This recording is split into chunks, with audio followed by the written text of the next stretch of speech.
All right. Welcome to another video on digging. So that's right. We're playing as the Germans in this map. So we have Peter Friedman and Dustin Abetz and Christian Eichelbaum, and we even have Sven Clear Waldman. I read that as Sven Killer. So, well, welcome. So we've been making a new map, and as you recall in the demo, we had Western France, Western Front, and now we're in the Eastern Front. And I'm playing this in the Unreal editor because I need to be able to toggle off the fog of war and all kinds of stuff. And we went for the Masurian lakes. So in this scenario, this is not supposed to be here by the way, in this scenario we're Germans against the Tsarist Russian Empire. So we had to do a lot of digging in to figure out how to do this, because we come from Iceland and there are like 6 trees in Iceland, so we had to learn a lot about different foliages and stuff like that. And also the voxel landscapes, which we built the game on, we had a new update to it, so we could now start painting and sculpting, which makes the whole process of making maps much more enjoyable. And here's the starting point, and here we have without the fog of war. And as you can see, this is about 40% bigger than the map in the demo, and a lot of people requested we would check out what that would feel like. And we haven't played this map much because we're still putting in a lot of new stuff and features and things like that. So this is typical game development. Everything works, but nothing really works, but it still kind of works. So I've been having a lot of fun playing this. So we Icelanders started researching, and we decided to go for in Masuria is a town that was called Darkehmen. It's called today Ozyorsk, and we found like an old historical map since like Prussian times, Habsburg era. And on that map we had, I haven't finished this bit, but this is like the outskirts of the town, and there's a river and there's a bridge, and there's also a railway bridge over there, and then we have the outskirts. So the second line that the Russians are holding is called Artillery Hill, and aptly named so because it has superior visibility for artillery. And then we have the second line, which is in this like Hansel and Gretel wooded area with spruce and stuff, and we call that the front line. So let's go through the design. So we thought, okay, so the objective is to take these 2 lines and then basically advance and retake, for the Germans to retake Darkehmen. So how we make it interesting, because most people know World War I as flat areas and craters and shell holes and all that stuff and trenches. We wanted to basically, think about the game, how it would be fun to play dig in without digging in a lot. Here we could make trenches, but it will be more difficult in the marshy area around these little bodies of water. Impossible, of course, in the waters. And then also we're thinking about, in some places you can only do like a shallow trench. You can't do the deep trenches because they would collapse because of all the water. So we thought, okay, how do we make this interesting? So when you start the map, you have your own little like area here. You have like the Birkenhof farm, basically local farmers that were in forestry. On the right you have the Lagerhaus, which is like a storage area.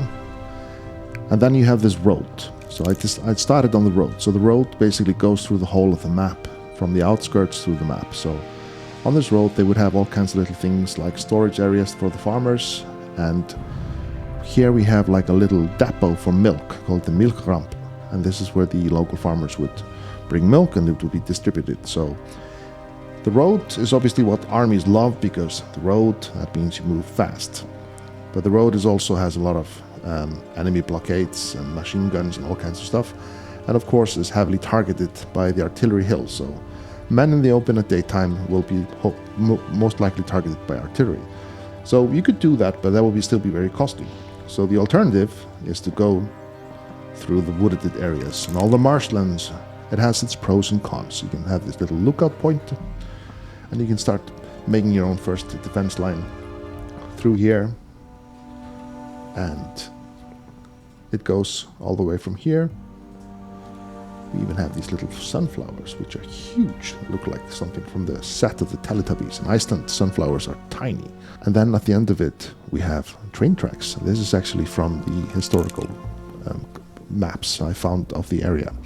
And I also found this fascinating because Here we have nature, which means there are no straight lines. Everything is curved because there are no straight lines in nature. Then this train track is artificial. It's made by humans, and it goes straight through the whole map. And as you can see, either army has sabotaged the logistics to basically deny their adversary any benefits. And then we have this abandoned train. It goes along with the whole map. And also, we designed it in a way that you could actually use the abandoned train, tactically if you wanted to. Because this is like around here, they blew up the tracks. But it's also a neat way if people want to try and flank the artillery hill from here. But obviously, this is still quite difficult to traverse for the soldiers. And the line will go all the way over the railway bridge we're still making here. And then we thought, like, if we do this whole forest like everywhere, then it will start to feel very foresty. So I thought, why do we not just make areas here on the right then, which have less cover, but they're quicker to traverse, but heavily exposed to enemy artillery because of the hill. They have full visibility over here, so you could actually get fairly quickly through here, but still quite exposed unless you attack at nighttime, of course.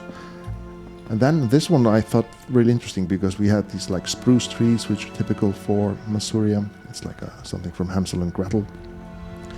And because this being old ancient glacial lake beds and stuff like that, they have these like little gullies, and they're maybe a little bit exaggerated, but we still have to play test it a lot. But it's like quite different, and it still has plenty of places for you to dig down and make trenches and defensive stuff.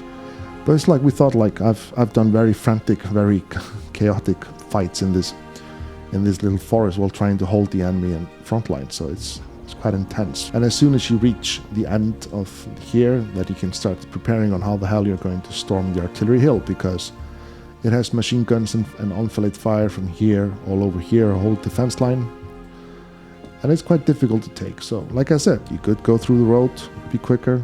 You can go here with a larger, wider front, or do something sneaky and use your abandoned train.